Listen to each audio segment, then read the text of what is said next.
Hey guys, my name's Acme, and today I'm going to be doing a video on the 10 reasons why video games are good for everyone. Now, video games, like anything, like water, food, whatever it might be, for some people they can have an addiction to it. I believe that all addictions can be overcome, even some of the more physically addictive things. It requires work, requires effort, and a lot of support, but it can be overcome.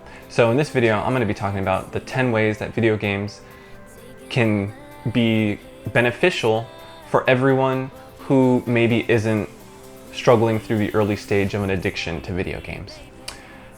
Just a disclaimer, I probably play video games about an hour a week on average lately, just because I'm kind of going through some transitions and things in my life. But over the course of pretty much my entire life, I mean, I can remember being in 6th grade and playing StarCraft on a dial-up modem. I've always loved video games. I've played hours and hours, like tens of thousands of hours probably over the course of my lifetime of video games, and in some video games I've gotten really, really good. So here's the list of the 10 reasons or the 10 ways that video games are good for everyone. Number 1 is that it can help an individual develop their foresight and problem-solving abilities. So this is like thinking out, the ability to think out into the future of what might happen and what we might need to prepare or what we might need to do in order to face that event or that experience or whatever happening in the future. And in thinking about things in that way, you can kind of take preventative measures to prevent further problems or better equip yourself to, face that thing head on and win. Number 2, it can improve our judgment and our understanding of opportunity cost. What's happening when we're thinking about the future and we're thinking about problems or challenges that may come up? It gives us different paths. It gives us different alternatives for ways that we can deal with them. And this is kind of where judgment comes in, and understanding also that if we take one path or we spend X amount of gold on one certain thing, that gold or that time and that effort cannot be spent on the other alternatives, the other alternative solutions. Number 3, decision making.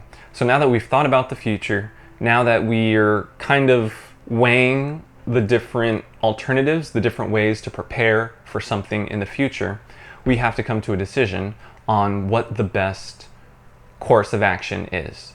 And that'll just depend on the person, their personality, and the video game, and the sort of circumstances or problems that are arising in their experience with the game. Number 4, personality expression. Video games can give you an outlet to express your individual, your unique personality.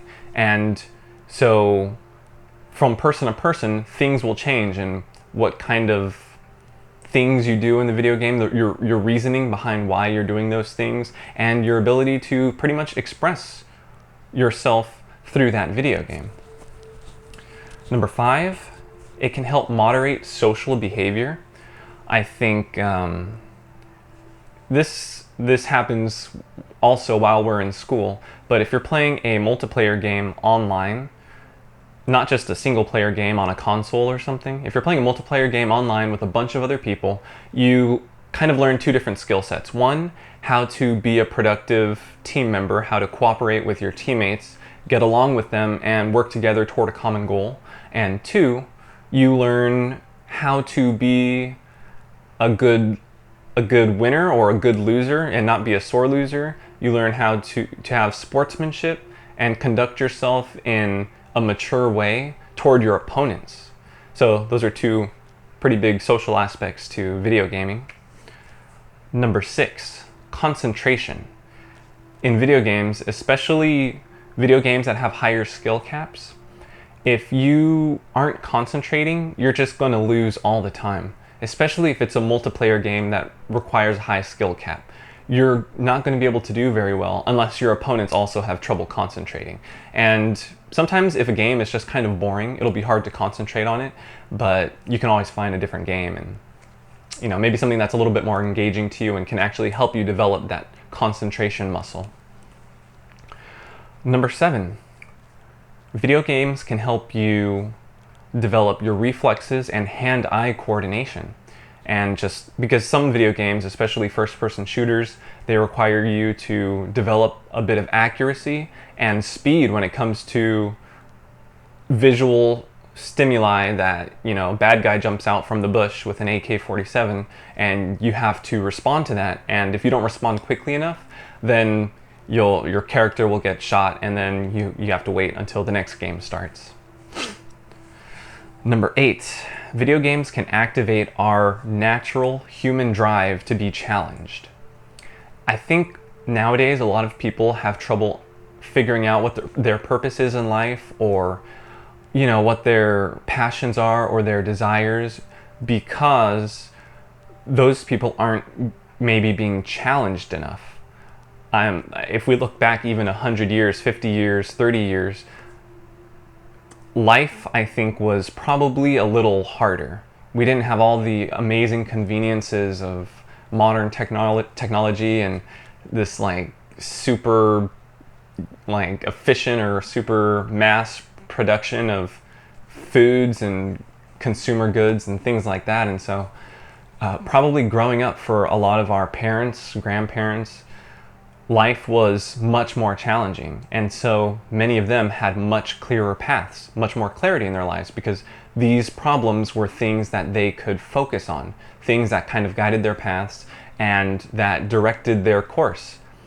And if we don't have that element of challenge, and it doesn't necessarily need to be like a challenge to get food or a challenge to find a place to stay or something like that, if we're not being challenged maybe intellectually, mentally, emotionally even. So once our basic needs are taken care of and that's no longer a major challenge, we need to start being challenged on the higher levels, whether it's of the mind or of our emotions or of our spirituality. And the reason why challenge is so critical to human beings is because we're creatures of growth. We're creatures of adaptation. That's why we are pretty much the dominant species on this planet, because we can adapt more within one single life, the lifespan of one single organism, to our environments and to conditions and to everything. We can adapt more than any other creature. If you're a rat, you're pretty much going to be a rat and just going to go off your basic instincts 100% of your life. Humans can throw those instincts away, those fears or whatever it might be that pop up, and venture into the unknown and find something that's much more beautiful, or much more find a place that's much more abundant and yeah, I don't know, that's some things that fulfill them more. So you want to be challenged. Challenge is sometimes a struggle and it's sometimes painful, but I think if we learn to deal with challenges more and more, like by playing video games and stuff like that, then we will be better equipped to handle some of the more difficult challenges that we might face in real life. And actually that leads to number 9. Number 9 was fortitude, or developing fortitude. And if you don't know what fortitude is one of my favorite words that I learned, I think, in middle school. It might have been either middle school or early high school. My dad used to give me lists of words. He would just, on a piece of scratch paper, whenever he would hear a certain word or he thought of a certain word that he thought was important for me to know.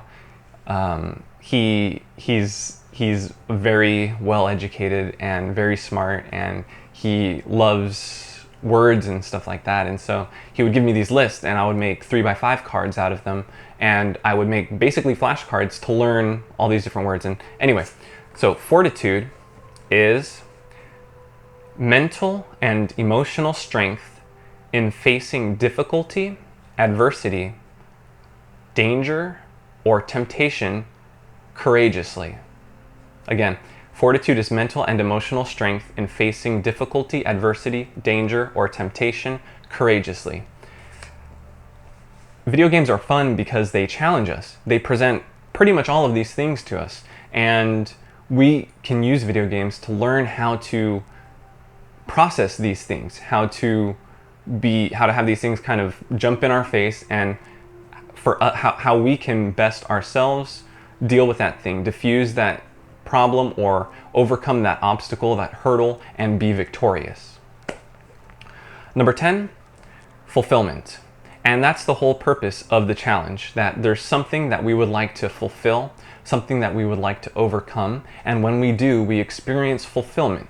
I believe this type of fulfillment is true happiness. Sometimes people refer to, other things like eating a ton of ice cream or eating a bunch of candy or just eating something that's just super deep fried and loaded with sugar, something that that person knows is just horrible for their health. But eating it and just going, oh, I'm so happy.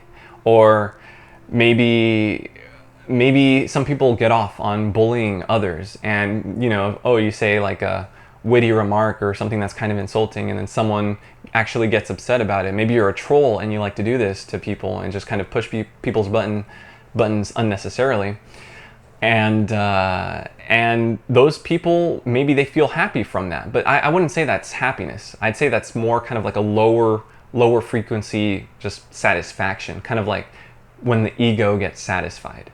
But there's something that's a higher fulfillment, something that makes us come alive and makes our soul sort of smile. And video games can bring that out in us because it's just a virtual world where we're turning our attention, and if we're presented with a challenge, it's very similar to how we would be presented with challenges in normal everyday life.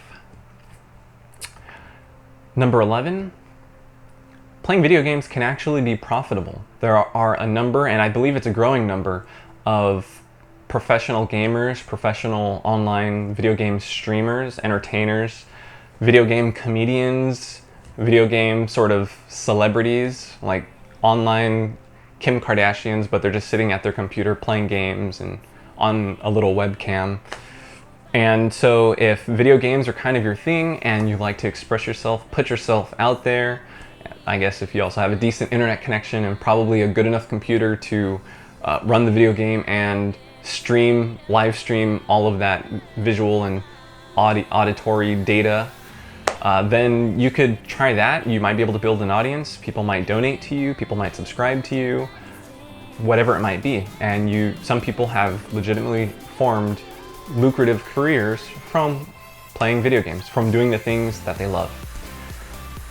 Well, that covers my list of the 10 reasons why video games are good for everybody.